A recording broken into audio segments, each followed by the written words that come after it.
Well, hello there, human to be earthlings, whoever you are, wherever you are, whatever you're doing, and whoever you're lucky enough to be doing it to. I'm Bushka on Blitz, and today I'm going to be having a look at what we like to call the decision tree, how I'm going through things in a battle, why I'm going, where I'm going in a battle, basically talking about everything from the teams on through. Now, the reason I'm doing this is because my good mate Shaws, one of the patrons, one of the wonderful humans that keeps the boat afloat, he had a chat to me about a YouTuber that he likes in Mortal Tanks PC, who does this kind of thing all the time. And this is kind of, I've done this a few times before, but it seems to be the kind of content that a certain section of the channel demographic really loves. So this is what I'm going to do.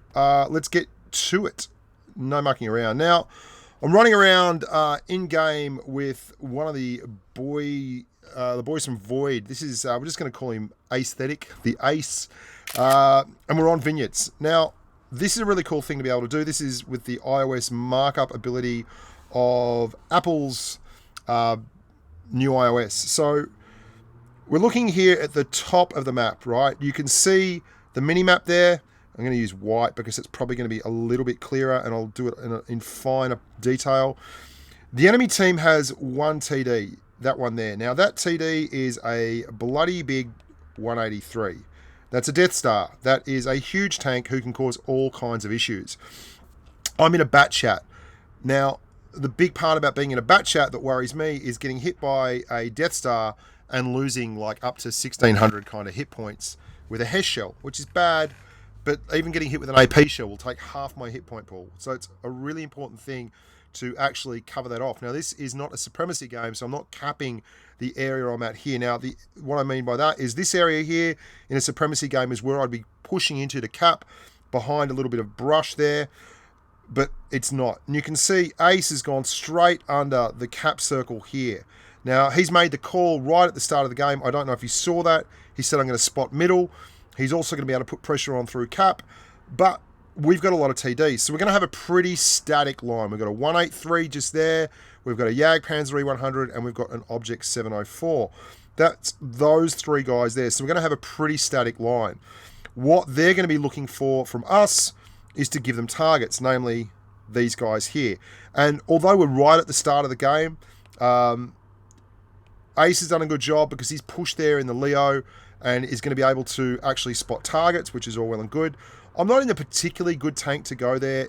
That spot where he is at needs a lot of gun depression. It can be very, very poor for a tank like the Batchat, which has crap gun depression, crap gun elevation. So I'm looking, and you can see right now, that's my view area looking over there. But I'm going to swing that around, and I'm going to try and spot tanks basically as they move up towards the ruins.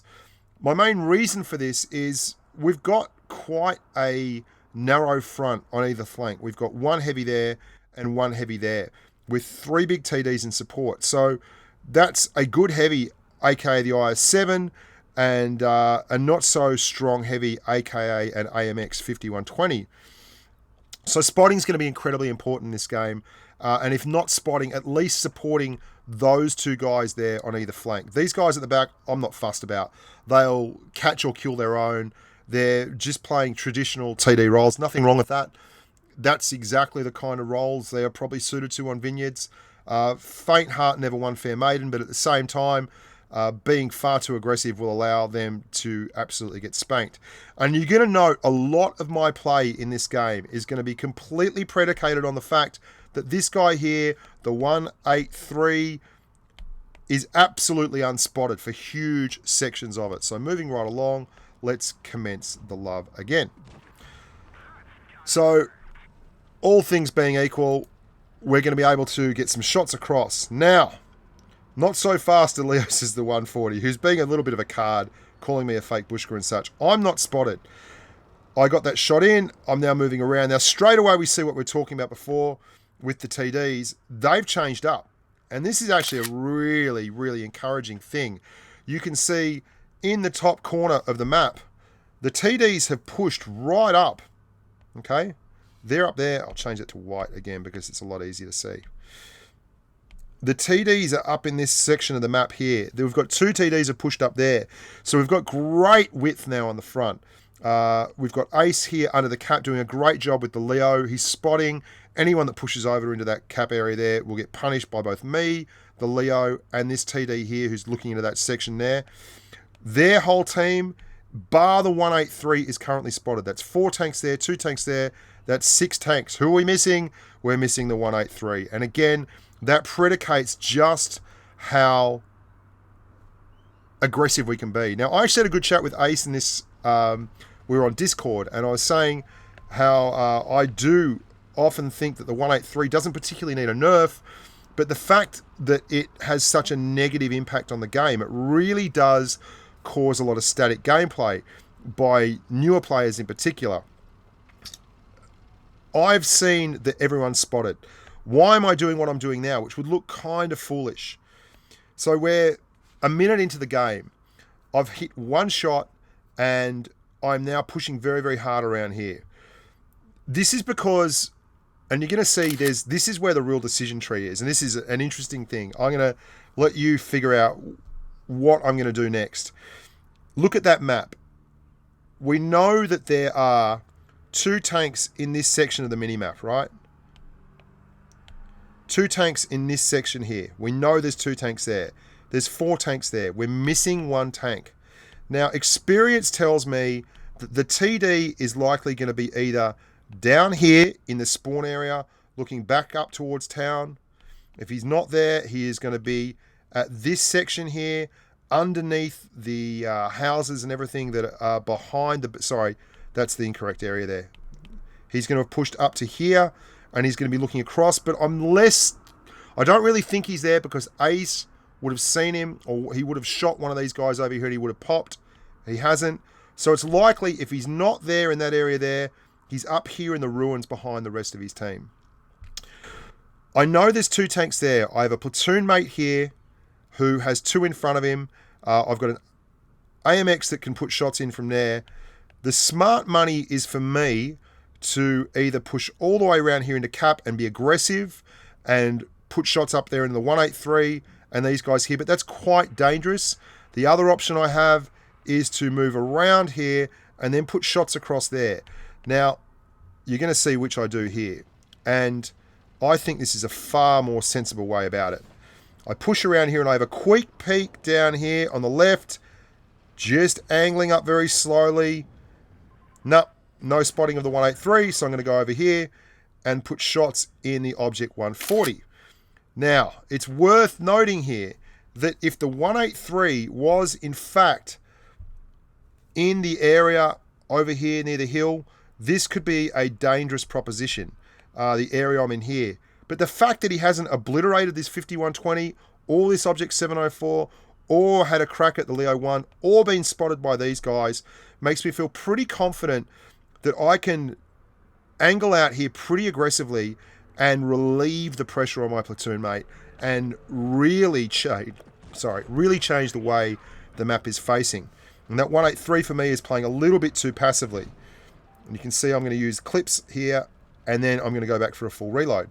And you can actually get bounces in the bat chat doing that, what I just did there, because the upper plate is very, very steep. And playing against mediums, they just won't automatically pen. So there you go. Now, I'm looking to clear this object 140. I make a big mistake here on the 140.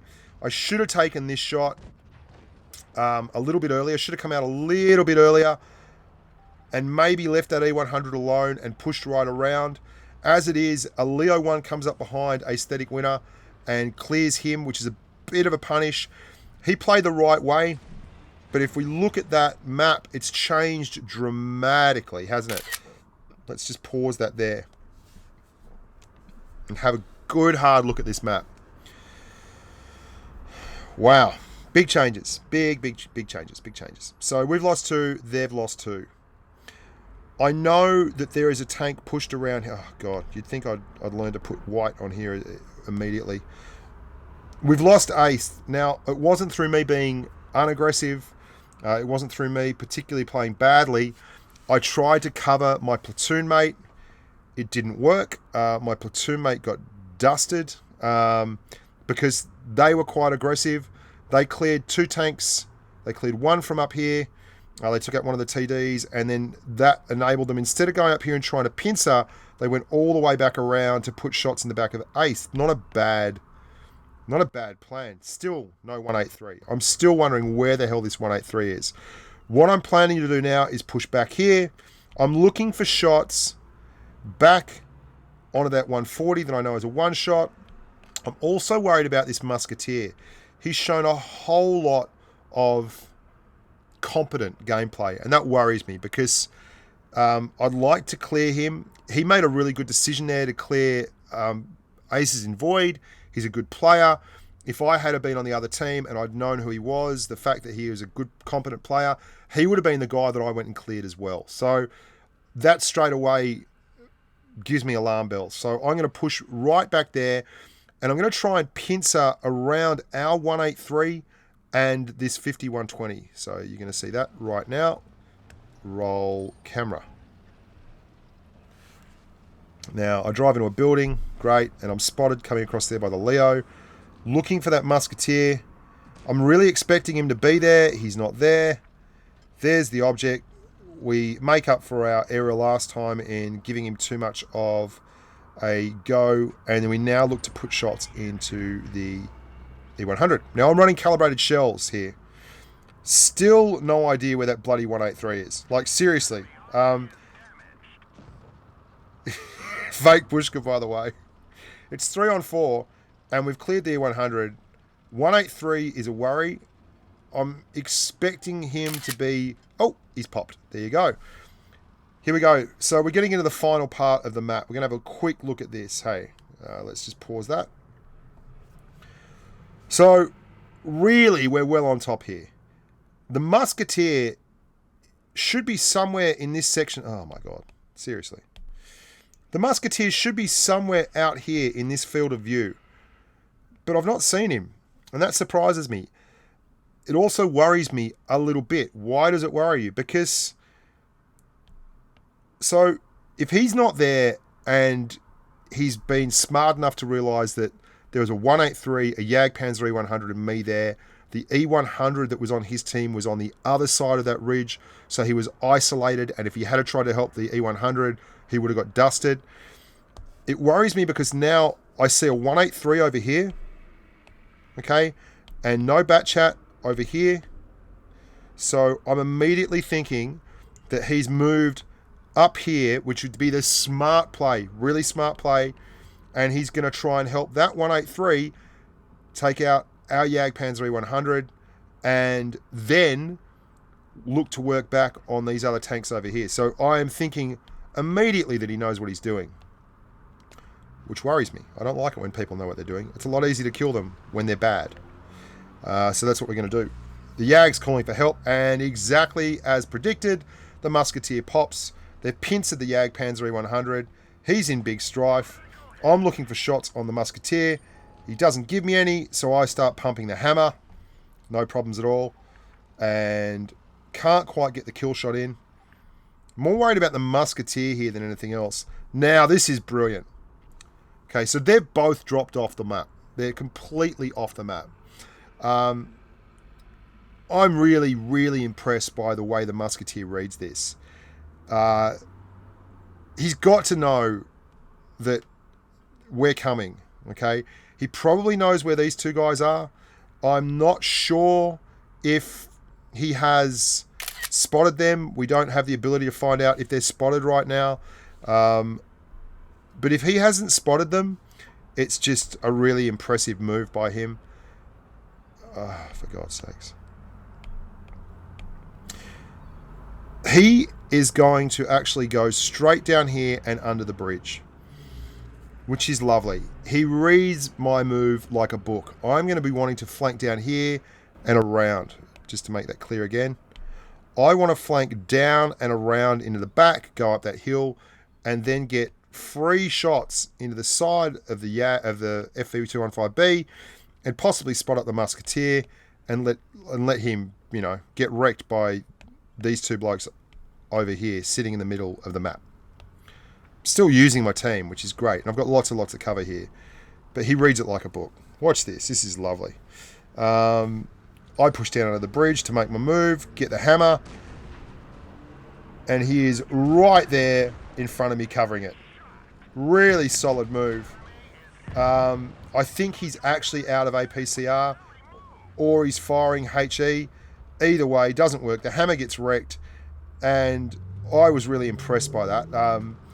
The way that Musketeer covered it, because that is the perfect cover move. I mean, it stops me from doing a whole lot of anything, and it gave him cover from the two guys moving in from the other side, just not enough in the end. So well done him. Ace did a really good job at the start, spotting up targets, and all in all, just a pretty solid game. Shows you how you can operate in platoon. It shows you my mindset going through it, what I'm thinking as it's all happening, and just it also should show you how impactful the 183 is on the game, even when it's not firing. It's like a massive denial of mobility for your team, and it's a funny one because there's a lot of really easy estimates of risk you can make that allow you to move around the battlefield quite comfortably now that the Musketeer has on the move camo. The Bat Chat has on the move camo. But if you're in a heavy tank, making those moves with the 183 unspotted can be terribly perilous if you're moving slowly, because a lot of the time, if the 140 like under the cap pushes up and the 183 is in the right spot and you get spotted as you come up through town, you can eat a side shot because you're not quite quick enough. You're not all IS-7s, you're not all really, really fast tanks. So that massive impact that the 183 has, even when it's driven by a very bad player, it's quite negative, and it does sometimes slow games at tier 10 down tremendously in a way that I'm not really comfortable with. I don't know how you fix that. I think it's just part of the game, and I think you live with it. And if you're good enough and you are aware enough and experienced enough, you can certainly learn how to mitigate that and dance around it. And I think that's what it's all about, just knowing where to dance around it. And you saw there, and this is another thing you're going to find out if you actually watch the videos I do and watch the live streams. I am far from a passive player. I'm actually quite aggressive. And a lot of people seem to think for some reason I'm passive, because in the past I think I advocated with a lot of tanks that had fantastic guns and massive view ranges and the ability to exploit that horrific camo net binoculars synergy that you could get away with blue murder, camping or sniping in those things from strong positions. That's not being passive, that's just wrecking people and farming damage with a broken game mechanic. But whatever the case may be, you can't be passive in game with all tanks. Some tanks, they are 100% suited to it, and some maps with some tanks will change from being passive to being aggressive.